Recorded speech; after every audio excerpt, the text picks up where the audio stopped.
Hello guys, welcome to our channel Okhomia Medium. আৰু আজি তোমালোকৰ এই ক্লাছটো এটা very special class. কাৰণ ইয়াত তোমালোকৰ বাবে আমি লৈ আহিছো এটা very special poem and it is also a very beautiful poem. আৰু এইটো হৈছে A Thing of Beauty by John Keats. আৰু poemটোৰ টাইটেলটোতে আমি গম পাইছো ইয়াত কবিয়ে beautiful things বিলাকৰ কথা ক'ব। আৰু তোমালোকেও যদি beautiful things বা ধুনীয়া বস্তু ভাল পোৱা তেনেহলে এই poemটো পঢ়ি যথেষ্ট ভাল পাবা। আৰু মইতো আছোৱে তোমালোকক বহুত ধুনীয়াকৈ বুজাবলৈ। এইবাৰ আমি কবিতাটোৰ কবি জন কিটছৰ বিষয়ে অলপ জানি লৈছো। জন কিটছৰ জন্ম হৈছিল 1795 আৰু তেখেতৰ মৃত্যু হৈছিল 1821 ত। তোমালোকে যদি চোৱা 1795 ৰ পৰা 1821 লৈ জন কিটছৰ মাত্ৰ বয়স হৈছিল 25 years আৰু মাত্ৰ 25 yearsতে তেখেতে চোৱাচোন কিমান কৃতিত্ব সাধন কৰি থৈ গৈছে। Wow, such an inspiration he was. John Keats was one of the greatest of the English romantic poets. Romantic poets asile John Keats romantic poets সকলৰ এটা বৈশিষ্ট্য আছিল কি তেওঁলোকে পৃথিৱীৰ এই দুখ দুৰ্দশাবোৰৰ পৰা আঁতৰি থাকি প্ৰকৃতিৰ বুকুত আশ্ৰয় লৈছিল।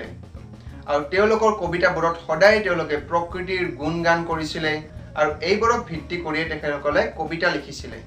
আৰু বাকি ৰোমান্টিক কবিসকলৰ নিচিনা জন কিটছও এজন প্ৰকৃতিৰ সাধক আছিল।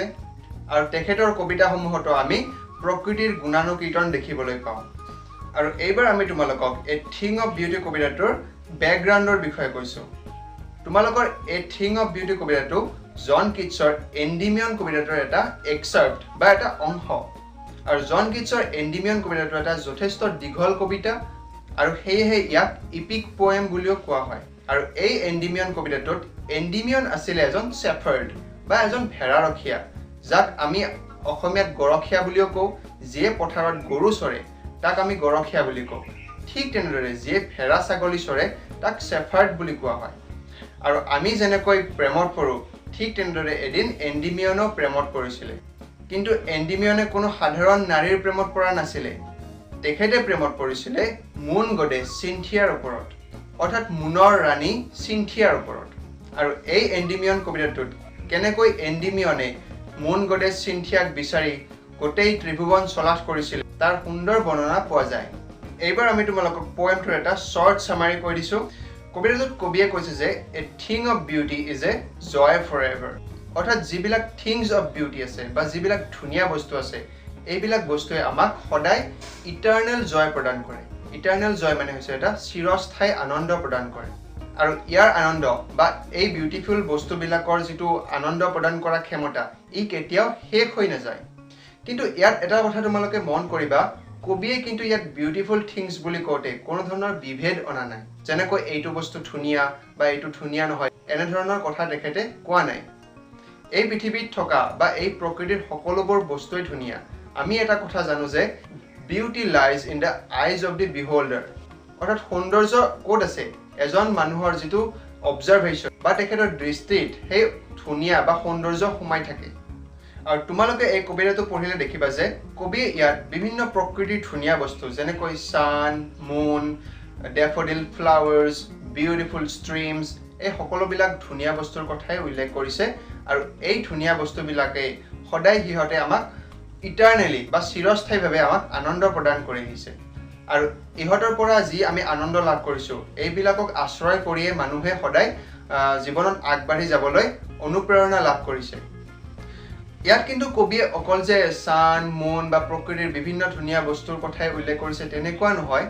এজন তোমালোকে সৈনিকৰ কথা ভাবি চোৱা, যিজন সৈনিকে এখন দেশৰ বাবে আত্মবলিদান দিছে আৰু তেখেতৰ কাহিনী আমি পঢ়িছো কিতাপত। আৰু সেই ধুনীয়া কাহিনীটোৱে আমাক সাহস প্ৰদান কৰিব পাৰে বা অনুপ্ৰেৰণা প্ৰদান কৰিব পাৰে। অৰ্থাৎ সেই কাহিনীটো এটা বহুত ধুনীয়া কাহিনী। যেনেকৈ তোমালোকে যদি এটা কবিতা পঢ়া সেই কবিতাটো এটা সৌন্দৰ্যৰ প্ৰতীক হ'ব পাৰে আৰু বা সেই কবিতাটোও তোমালোকক বহুত আনন্দ প্ৰদান কৰিব পাৰে। অৰ্থাৎ এই পৃথিৱীৰ সকলোবোৰ বস্তুৱে হয় প্ৰকৃতিৰে হওক বা আমি মানৱ সৃষ্টই হওক এই সকলোবোৰ বস্তুৱে বহুত ধুনীয়া, মাত্ৰ ইয়াক আমি চাব জানিব লাগিব বা আমি সকলোবোৰ বস্তুৰ ভিতৰৰ পৰা যিটো অন্তৰ্নিহিত সৌন্দৰ্য আছে এই অন্তৰ্নিহিত সৌন্দৰ্যটো আমি আগত আনিব জানিব লাগিব। আৰু কবিতাটোৰ আমি লাইন বাই লাইন এক্সপ্লেনেশ্যন দিয়াৰ আগতে তোমালোকক এটা কথা কৈ থওঁ, যদি তোমালোকৰ মাজৰ কোনোবাই আমাৰ চেনেলটো এতিয়াও সাবস্ক্ৰাইব কৰা নাই তেনেহ'লে সকলোৱে চেনেলটো ছাবস্ক্ৰাইব কৰি লোৱা যাতে সদায় তোমালোকে এনে ধৰণৰ ভিডিঅ' পাই থাকা ওকে গাইজ এইবাৰ আমি তোমালোকক পয়েমটো লাইন বাই লাইন অসমীয়াত এক্সপ্লেইন কৰি দিম এ থিং অফ বিউটি কবিতাটোৰ প্ৰথম লাইনটোৱে হৈছে a thing of beauty is a joy for ever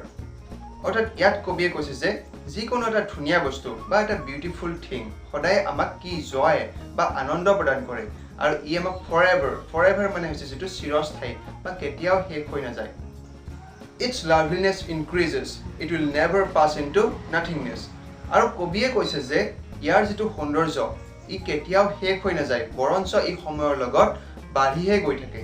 বা ইনক্ৰিজ হৈ গৈ থাকে but it will keep a bower quiet for us and a sleep full of sweet dreams and health and quiet breathing আৰু ইয়াত কবিয়ে ধুনীয়াকৈ কৈছে যে আমাক এই ধুনীয়া বস্তুবিলাক এটা বাৱাৰ মানে হৈছে যিটো এটা সেডি প্লেস বা গছৰ যিটো শীতল ছা তাক বাৱাৰ বুলি কোৱা হয় আৰু ধুনীয়া বস্তুবিলাকো এই গছৰ শীতল ছাৰ নিচিনা হয় যে আমাক সদায় শান্তি প্ৰদান কৰে আৰু এই গছৰ ছাৰ তলত যেহেতু বহুত শীতল হয় আৰু ইয়াৰ তলত বহুতো জীৱ-জন্তু বা বহুত ক্ৰিচাৰ্ছ বা প্ৰাণীয়ে শান্তিৰে শুব পাৰে আৰু এই শান্তিৰ মাজত থাকি সকলোৱে ভাল স্বাস্থ্য লাভ কৰিব পাৰে আৰু ইয়াত চাবা তোমালোকে যেটো বাৱাৰ কোৱাইট বুলি কবিয়ে কৈছে অৰ্থাৎ যেটো শান্ত পৰিবেশ গছৰ তলৰ যেটো গছৰ ছাৰ যেটো শান্ত পৰিবেশ ইয়াক কবিয়ে কিহৰ লগত তুলনা কৰিছে যিবিলাক ধুনীয়া বস্তুৰ শান্তি প্ৰদান কৰিব পৰা যেটো ক্ষমতা তাৰ লগত তুলনা কৰিছে Therefore, on every morrow are we reading a flowery band to bind us to the earth. Yat koise je kobie on every morrow mane hoise je tomorrow ba ohakale dintu. Ami ki koro pithibir ei hokolo dhuniya bostu bilakok log logai edal flowery band ba edal phulor mala guthu. Reading mane hoise mala gutha. Aru ei dhuniya bostu bilakor ei jiral mala ei maladale amak hodai jiyai thokar babe utha aru sahok prodan kore. Spite of despondence, of the inhuman dirt, of noble natures, of the gloomy days, of all the unhealthy and overdarkened ways made for our such sin, yes, in spite of all, some save of beauty moves away the pall from our dark spirits. Or spite of despondence mane hoise jeto hotakha ba nirakha. Or inhuman dirt mane hoise jeto lack ba obhab. অর্থাৎ এই line কেইটাৰ জৰিয়তে কবি এইটোৱে ক'ব বিচাৰিছে যে পৃথিৱীখনত যথেষ্ট হতাশা আছে নিৰাশা আছে যথেষ্ট বেয়া মানুহ আছে ক্ৰুৱেল পিপল আছে কিন্তু এই সকলোবোৰ থকা সত্ত্বেও ইয়াত বহুত ধুনীয়া বস্তু আছে আৰু এই বিউটিফুল থিংছ বিলাকে সদায় আমাক এডাল ধুনীয়া ফুলৰ মালাৰ নিচিনা এই পৃথিৱীখনৰ লগত আমাক বান্ধি ৰাখিছে আৰু আমাক জীয়াই থকাৰ সাহস প্ৰদান কৰিছে আৰু ইয়ে কি কৰে আকাশৰ পৰা যেটো পল মানে হৈছে যেটো clouds especially the dark clouds অর্থাৎ যেটো কলা মেঘ আৰু কলা মেঘ বিলাক কি হয় আমাৰ মনৰ দুখ বা বেদনাৰ প্ৰতীক বা গ্লুম মানে যেটো দুখ অৰ্থাৎ এই কলা মেঘ বিলাক আমাৰ মনৰ পৰা আঁতৰাই আমাক এটা সুন্দৰ জীৱন যাপন কৰিবলৈ সদায় সহায় কৰিছে such the moon trees old and young sprouting a shady boon for simple sheep and such are daffodils with the green world they live in and clear rills that for themselves a cooling covert make against the hot season the mid forest break আৰু এই লাইনকেইটাত আমি দেখিছো যে কবিয়ে পৃথিৱীৰ সকলোবোৰ ধুনীয়া বস্তুৰ বিষয়ে উল্লেখ কৰিছে আৰু এই ধুনীয়া বস্তুবোৰ কি the sun the moon the daffodil flowers মানে এবিধ বৰ ধুনীয়া ফ্লাৱাৰ then clear rills আৰু rills মানে হৈছে যেটো streams বা সৰু নদী আৰু এই সকলোবোৰ বস্তুৱে কি কৰে hot summer বা গৰমৰ যথেষ্ট গৰমৰ সময়ত আমাক যেনেকৈ গছ বিলাকে আমাক গছৰ ছাঁ প্ৰদান কৰে ডেফোডিল ফ্লাৱাৰ্স বিলাকে যেটো বহুত ধুনীয়া এটাৰ সৌন্দৰ্য প্ৰদান কৰে আৰু ক্লিয়াৰ ৰিলস বা সৰু সৰু স্ট্ৰীমস বা নদী বিলাকে এই গৰমৰ সময়ত আমাক শীতলতা বা কুলনেস প্ৰদান কৰে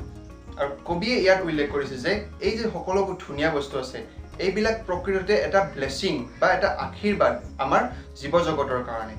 আৰু এই ধুনীয়া বস্তুবিলাকৰ অবিহনে আমাৰ পৃথিৱীখন এটা ডাল বা এটা অশান্তিকৰ পৰিবেশ ক্ৰুৱেল মানুহৰে ভৰি পৰিব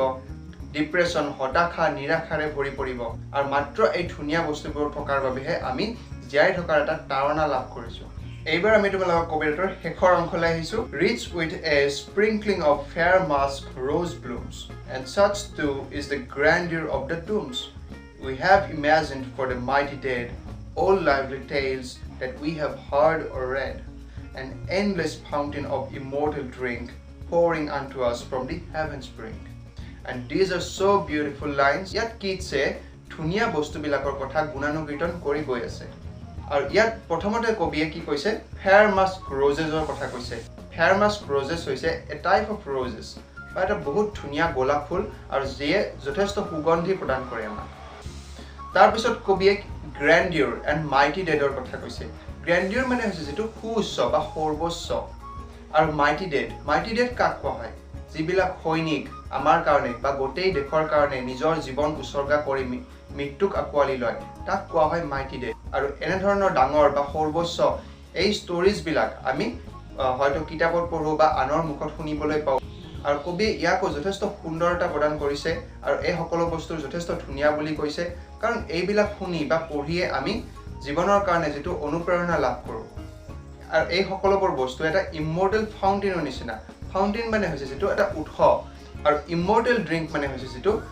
নেক্টাৰ বা তুমি অমৃত বুলি ক'ব পাৰা আৰু যি অমৃত সেৱন কৰি আমি সদায় অমৰ হৈ ৰওঁ আৰু এই ধুনিয়া বস্তুবিলাকক কবিয়ে ইমৰ্টেল ড্ৰিংক বা অমৃতৰ লগত তুলনা কৰিছে কাৰণ ইয়ে আমাক যেনেকৈ অমৃতে নতুন জীৱন আমাক প্ৰদান কৰে ঠিক তেনেদৰে এই সকলোবোৰ ধুনিয়া বস্তুৱে আমাক নতুন জীৱন প্ৰদান কৰে আৰু যদিও পৃথিৱীত যথেষ্ট দুখ দুৰ্দশা বা বেয়া বস্তু বেয়া মানুহৰে ভৰি আছে তথাপিও এই সকলোবোৰ ধুনিয়া বস্তুৱেও আমাক হাৰ্শনেছ অফ লাইফ বা জীৱনৰ যেটো কঠোৰতম সময় বা কঠিন সময়ৰ লগত যুঁজ দিয়াৰ বাবে আমাক সাহস আৰু অনুপ্ৰেৰণা প্ৰদান ওকে গাইজ আমি তোমালোকক কবিতাটো যিমান পাৰো সিমান ধুনিয়াকৈ বুজাই দিবলৈ চেষ্টা কৰিছো আৰু মই এইটো কথা বুজি পাওঁ যে অনলাইন ক্লাसेছবোৰ একেলগে বহি ক্লাছ কৰাৰ সমান হ'ব নোৱাৰে তথাপিও মই মোৰ যথেষ্ট কষ্ট কৰিছো আৰু তোমালোকক বুজাই দিবলৈ চেষ্টা কৰিছো আৰু যদি তোমালোকে সকলোৱে ভালদৰে বুজি পাইছা তেনেহলে আমাক কমেন্ট কৰি জনাবা কাৰণ তোমালোকৰ কমেন্টছবোৰ এটা থিং অফ বিউটি নিচিনা আমাৰ কাৰণে যেনেকৈ থিংছ অফ বিউটি বিলাকে সদায় মানুহক অনুপ্ৰেৰণা প্ৰদান কৰে ঠিক তেনেদৰে তোমালোকৰ কমেন্টছ বিলাকেও আমাক অনুপ্ৰেৰণা প্ৰদান কৰে আৰু এনে ধৰণৰ ভিডিঅ'জ বনাবলৈ সো গাইজ সকলোৱে ভিডিঅ'টো লাইক কৰিবা আমাক কমেন্ট কৰিবা আৰু আমাৰ চেনেলটো সাবস্ক্ৰাইব কৰিবা আৰু সকলোৰে মাজত ভিডিঅ'টো শ্বেয়াৰ কৰিবা ঠিক আছে বাৰু আমি নেক্সট ভিডিঅ'টোত আকৌ লগ পাম থ্যাংক ইউ